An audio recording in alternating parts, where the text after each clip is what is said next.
네, 좋은 아침입니다. 금요일 7월 5일입니다. 우리에게 주신 하나님의 말씀 예레미야 28장 1절에서 17절까지 말씀 함께 보겠습니다.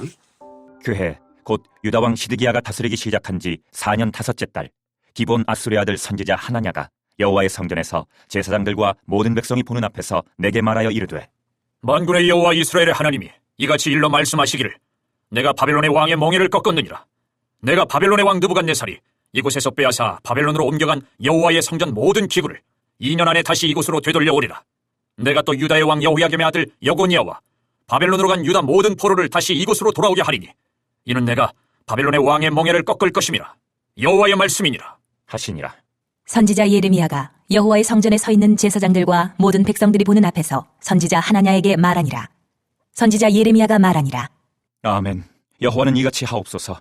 여호와께서 네가 예언한 말대로 이루사 여호와의 성전 기구와 모든 포로를 바벨론에서 이곳으로 되돌려 오시기를 원하노라. 그러나 너는 내가 내 귀와 모든 백성의 귀에 이르는 이 말을 잘 들으라. 나와 너 이전의 선지자들이 예로부터 많은 땅들과 큰 나라들에 대하여 전쟁과 재앙과 전염병을 예언하였느니라. 평화를 예언하는 선지자는 그 예언자의 말이 응한 후에야 그가 진실로 여호와께서 보내신 선지자로 인정받게 되리라. 선지자 하나냐가 선지자 예레미야의 목에서 멍에를 빼앗아 꺾고 모든 백성 앞에서 하나냐가 말하여 이르되, 여호와께서 이와 같이 말씀하시니라. 내가 2년 안에 모든 민족의 목에서 바벨론의 왕 느부갓네살의 멍에를 이와 같이 꺾어버리리라 하셨느니라. 하매 선지자 예레미야가 자기의 길을 가니라. 선지자 하나냐가 선지자 예레미야의 목에서 멍에를 꺾어버린 후에 여호와의 말씀이 예레미야에게 임하니라. 이르시기를, 너는 가서 하나냐에게 말하여 이르기를, 여호와의 말씀에 내가 나무 멍에들을 꺾었으나 그 대신 쇠 멍에들을 만들었느니라. 만군의 여호와 이스라엘의 하나님께서 이와 같이 말씀하시니라. 내가 쇠 멍에로 이 모든 나라의 목에 메워 바벨론의 왕 느부갓네살을 섬기게 하였으니 그들이 그를 섬기리라. 내가 들짐승도 그에게 주었느니라 하라. 선지자 예레미야가 선지자 하나냐에게 이르되, 하나냐여 들으라. 여호와께서 너를 보내지 아니하셨거늘 내가 이 백성에게 거짓을 믿게 하는도다.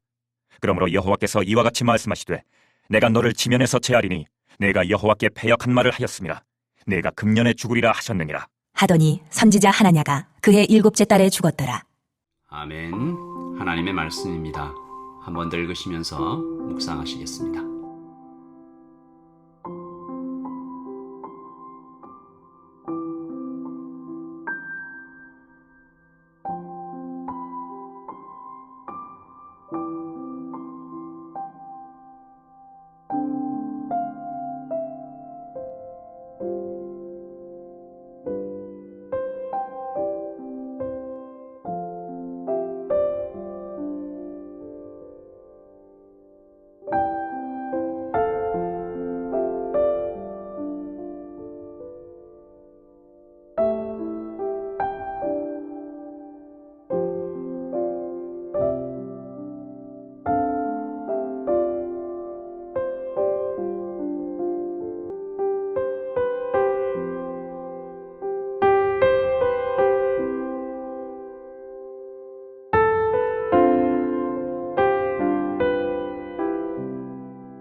어제 거짓 선지자에 대한 신랄한 예레미야의 비판이 있었잖아요. 어쩌면 좀 조롱하는 것 같은 예레미야의 비판이었습니다. 거짓 평화로 사람들의 마음에 설탕만 바를 것이 아니라 정말로 구해야 할 것을 구하라. 예레미야의 도전이었죠. 어제 말씀 18절입니다. 만일 그들이 선지자이고 여호와의 말씀을 가지고 있다면 그들이 여호와의 성전에와 유다의 왕의 궁전에와 예루살렘에 남아있는 기구를 바벨론으로 옮겨가지 못하도록 만군의 여호와께 구하여야 할 것이니라. 시드기야 왕 앞에서 또 그 옆에서 비겁하게 서 있었던 거짓 선지자들에게 공개적으로 외친 거죠. 이미 남유다가 왕의 궁전과 예루살렘 성전의 기구들을 상당히 빼앗겼던 시점에서 하나님의 경고이며 또한 징조라고 볼 수 있습니다. 정신 차리라 라고 흔드시는, 그리고 동시에 하나님의 진노가 드러난 사건이라고 볼 수 있죠. 이 성전이 상징하는 하나님의 보호하심이 더 이상 동작하지 않는다. 이 이스라엘 백성들이요, 자기들은 성전을 소유하고 있으니까, 그러니까 북이스라엘은 망했지만 남유다에는 예루살렘이 있으니까, 예루살렘에는 성전이 있으니까 우리는 망하지 않는다. 이런 생각들을 갖고 있었습니다. 예레미야는 너희들의 그 거짓된 잘못된 생각들, 거짓 평화가 왜 실현되지 않았냐? 그렇다면 성전이 회파될 때까지 왜 몰랐었냐? 이 질타하고 있는 거죠. 어제도 말씀드렸지만 선지자는 영광스럽고 동시에 아주 무거운 직분이지 않습니까? 하나님의 말씀을 대신 전한다라는 것은 정확하고 실수가 없으신 하나님을 나타내 보이는 것입니다. 당연히 선지자의 예언이 틀리지 않아야 되죠. 신명기에 보시면 선지자의 예언이 틀렸을 때는 책임을 지고 목숨을 내어놓아야 했습니다. 신명기 18장 20절이죠. 만일 어떤 선지자가 내게 전하라고 명령하지 아니한 말을 제 마음대로 내 이름으로 전하든지 다른 신들의 이름으로 말하면 그 선지자는 죽임을 당하리라. 이때 어떤 사람이 묻죠. 하나님의 말씀인지 아닌지 어떻게 압니까? 22절. 만일 선지자가 있어 여호와 이름으로 말한 일에 증험도 없고 성취함도 없으면 이는 여호와께서 말씀하신 것이 아니요. 그러니까 선지자의 예언이 틀리면 20절로 다시 돌아가면 그 선지자는 죽임을 당하리라. 그러니까 지금 선지자들이라고 자기를 참칭하는 자들은 거짓이라는 얘기죠. 그리고 오늘 말씀이 이루어지는 장면이 나오는데요. 하나냐라는 선지자가 예레미야를 대적해서 일어나는 장면이죠. 아마도 정치 지도자들과 이 종교 지도자들이 예레미야 가만히 놔뒀다기에는 큰일 나겠다. 그리고 나서 예언을 합니다. 2절. 만군의 여호와 이스라엘의 하나님이 이같이 일러 말씀하시기를 내가 바벨론의 왕의 멍에를 꺾었느니라. 내가 바벨론의 왕 느부갓네살이 이곳에서 빼앗아 바벨론으로 옮겨간 여호와의 성전 모든 기구를 2년 안에 다시 이곳으로 되돌려오리라. 무슨 말씀이에요? 예레미야가 지적했던 책망했던 바로 그 부분에 대해서 아니 하나님이 금방 가져올 수 있도록 하신다고 나한테 지금 얘기하셨어? 하나님이 지금 말씀하셨어? 이렇게 얘기하는 거죠. 예레미야가 그를 향해서 9절입니다. 평화를 예언하는 선지자는 그 예언자의 말이 응한 후에야 그가 진실로 여호와께서 보내신 선지자로 인정받게 되리라. 말로 하는 건 누가 못하냐? 뭐 이런 얘기죠. 네가 선지자인 것을 증명하는 것이 어디에 있냐? 이때 하나냐가 폭주하는 장면입니다. 예레미야가 목에 걸고 있었던 멍에를 빼앗아 꺾어버리고 이렇게 느부갓네살이 꺾어지리라 하나님의 이름으로 막 예언을 하죠. 선을 넘습니다. 이때 예레미야를 통해서 하나냐에게 전해진 하나님의 무서운 말씀입니다. 13절. 너는 가서 하나냐에게 말하여 이르기를 여호와의 말씀에 내가 나무 멍에들을 꺾었으나 그 대신 쇠 멍에들을 만들었느니라. 소용없다. 너는 더 큰 심판을 받을 것이다. 그리고 아주 중요한 말씀을 하시죠. 15절. 선지자 예레미야가 선지자 하나냐에게 이르되 하나냐여 들으라. 여호와께서 너를 보내지 아니하셨거늘 내가 이 백성에게 거짓을 믿게 하는도다. 이 말씀에 좀 멈춰 있게 됩니다. 보냄받은 사람이 그 말씀 따르지 않고 안 가는, 즉 불순종하는 것도 문제지만 보냄받지 않은 사람이 제 마음대로 하나님께서 보내셨다 함부로 말하는 것도 심각한 문제입니다.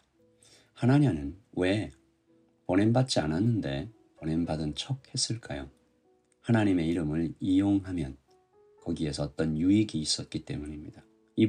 그러므로 그는 입으로는 겉으로는 하나님을 끝없이 높이고 찬양하는 모습을 보이고 있지만 사실은 그 모든 것이 자기 자신을 높이고 예배하는 셈이죠.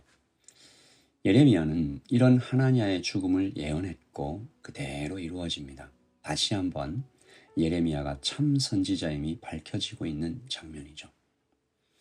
오늘 이 하나냐의 이 패역함, 거짓됨 보면서 이런 하나냐의 어떤 모습이 우리 안에도 있음을 발견하게 됩니다. 하나님을 이용하고 싶은 마음. 입으로는 하나님을 높이지만 사실은 하나님을 통해서 내가 원하는 것들을 얻고 싶은 얄팍한 속셈, 혹은 내가 이렇게 지금 하나님을 높이고 경건한 사람이라는 것을 드러내서 은근히 높아지고 싶은 종교적 허영심. 그리고 하나님이 말씀하시지 않은 것을 내 마음대로 과장하고 해석해서 다른 사람을 조종하고 싶은 통제 욕구가 우리 안에 얼마든지 있는 것이죠. 만약 이것을 하나님의 의로움으로 그대로 심판했다면 우리는 하나냐처럼 당장 죽어야 했습니다. 하지만 우리가 지금 살아있는 것은 우리를 위하여 그리스도께서 죽으셨고 아직도 항상 죽고 계시기 때문이죠.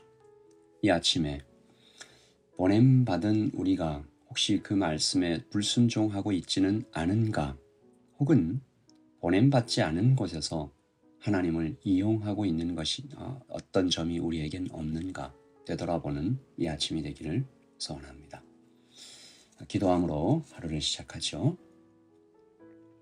아버지 하나님, 우리 안에 하나님을 이용하고 싶은 마음, 입으로는 하나님을 높이지만 하나님을 통해서 결국은 내가 얻고 싶은 것을 얻으려는, 그렇게 하나님을 마치 자판기처럼 이용하고 싶은 얄팍한 속셈은 없는지, 혹은 어떤 내가 종교적인 활동을 함으로써 다른 사람에게 내가 이렇게 경건한 사람이라는 것을 높이고 싶은 하나님 그런 교만은 없는지, 아버지 하나님, 이 아침에 나를 철저히 돌아봅니다. 아버지 하나님, 예레미야가 이야기하였던 것처럼 평안을 예언하는 선지자는 그 예언자의 말이 응한 후에야 하나님, 우리가 말로 하는 어떤 평화나 도움이나 축복이나 그 어떤 하나님을 향한 기도, 하지만 그 기도가 아버지 하나님 우리의 행동으로, 하나님 우리 아버지 하나님 우리의 습관으로 다 증명될 수 있도록 주님 우리를 도우시고, 아버지 하나님, 하나님의 말씀대로 살아갈 수 있는 오늘 하루를 허락하여 주시옵소서. 아버지 하나님, 주님을 사랑한다고 하는 우리의 말이 주님을 사랑하는 실제적인 행동으로 나타날 수 있도록 우리를 가르치시고 우리를 그 자리까지 갈 수 있도록 성숙시켜 주시옵소서. 감사합니다. 예수님의 이름으로 기도합니다. 여러분, 오늘도 좋은 하루 보내시고요. 날씨가 많이 춥습니다. 건강하시고 감기 걸리지 마시고 평안하고 하나님과 동행하는 하루 되시기를 소원합니다. 샬롬.